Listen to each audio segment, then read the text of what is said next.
We are cracking the final five with tonight's episode of 31 Nights, 31 Frights. For this one, we return to Haddonfield, the one created by Rob Zombie, to follow up on his remake of Halloween with his remake of Halloween 2.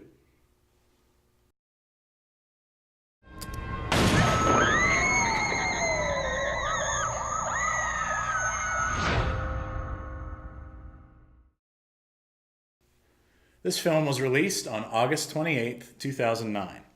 It's rated R, has a runtime of an hour and 45 minutes. Once again, it was written and directed by Rob Zombie.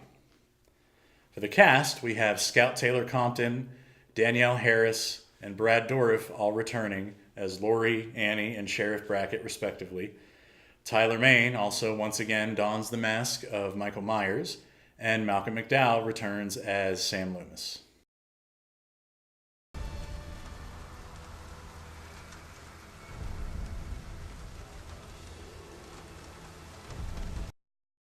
Two years have passed, and the survivors of Michael Myers' rampage have faced many challenges. Laurie Strode is emotionally damaged with flashes of very serious mental illness. Annie is a shut-in who never leaves home, and poor Sheriff Brackett is left to deal with the two girls. Sam Loomis has turned into an utter sellout, but when Michael comes back to town 2 years later, can anybody stop him? I'm a little confused. Are we talking about the Austin Powers Mike Myers, or is this? It's over. In most cases, the sequel almost never outshines the original film. Now, oddly enough, this is not one of those cases. Now, keep in mind, I'm reviewing Zombie's unrated director's cut, which is, in my opinion, the only way to see this movie. The theatrical cut was frankly terrible and utter garbage, and I wouldn't even waste time reviewing it. So we're just going to pretend like it never happened, okay? So why is this version better? Well, I said in the review of Zombie's remake that the first film seemed like it would have gone off in a completely different direction had Zombie been able to proceed with his version of the story and didn't feel like he had to shoehorn John Carpenter's original film into the third act of his remake. Zombie's introduction of Michael Myers and the following events in the film were superficially similar to the original. You know, little boy kills his parents, goes away, escapes. But the characters and motivations themselves were so vastly different. That first film should have had a completely different ending.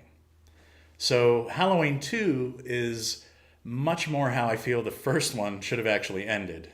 So this movie starts with what you might actually think is a remake of Halloween 2.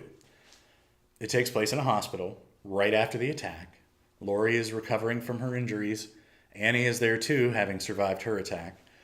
But this segment leads into a very different sort of miniature climax, which in turn leads to Laurie waking up 2 years later, living with the Bracketts, and suffering from severe mental problems.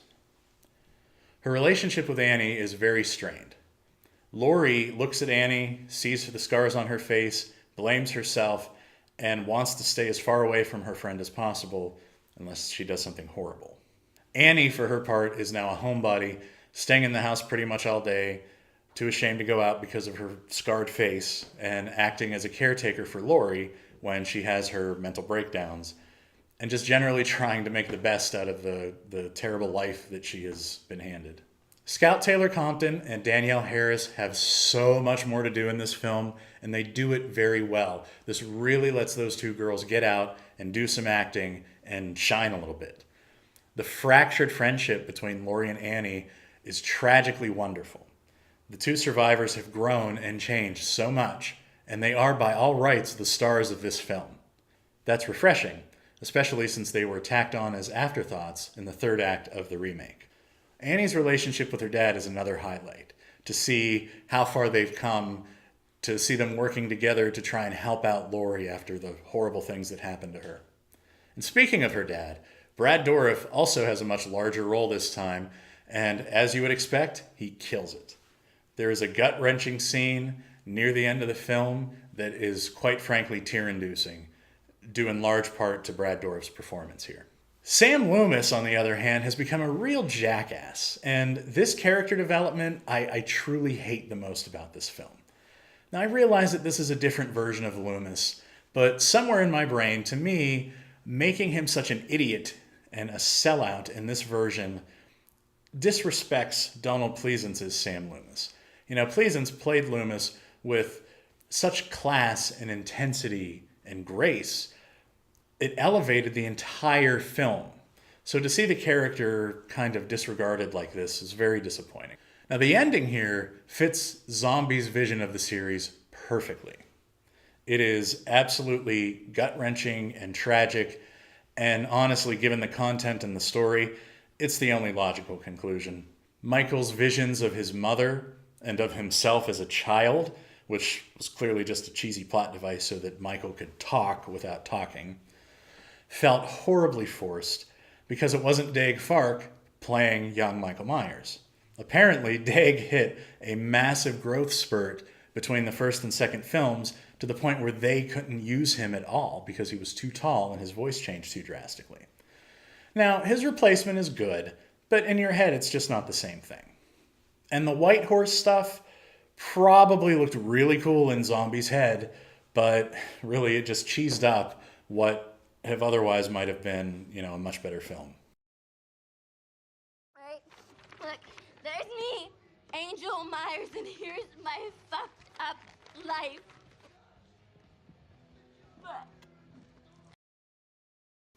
So it's time for the verdict.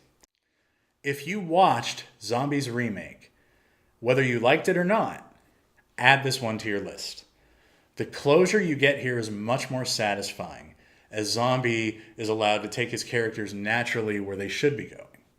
Between the hospital scene and the one particular character death, Zombie demonstrates this time that Michael Myers is fully his, and he is going to fully embrace that. All the rules have changed here, and while it's far from being a great movie, it's a much more satisfying conclusion to the story that Zombie began telling in the remake.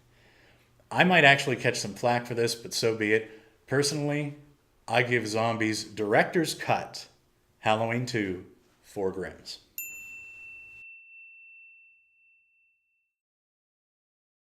That's it for this edition of 31 Nights, 31 Frights. Thanks for listening and watching. I hope you'll consider hitting that subscribe button and checking out all of the other shows we have to offer here at Grimm's Scary Tales.